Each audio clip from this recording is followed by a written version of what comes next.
حضرت خواجہ اجمیری رحمۃ اللہ علیہ نے بنگال کا سفر کیا۔ آپ کے سفر میں کئی لوگ آپ کے ہاتھ پر مسلمان ہوئے، کئی لوگوں نے توبہ پر بیعت کی۔ جب آپ گھر تشریف لائے تو چہرے پر خوشی کے آثار تھے۔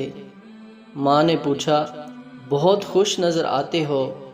کہنے لگے، ہاں اماں، اس لیے کہ 7 لاکھ ہندوؤں نے میرے ہاتھ پر اسلام قبول کیا اور 70 لاکھ مسلمانوں نے میرے ہاتھ پر بیعت توبہ کی، اس لیے آج میرا دل بہت خوش ہے۔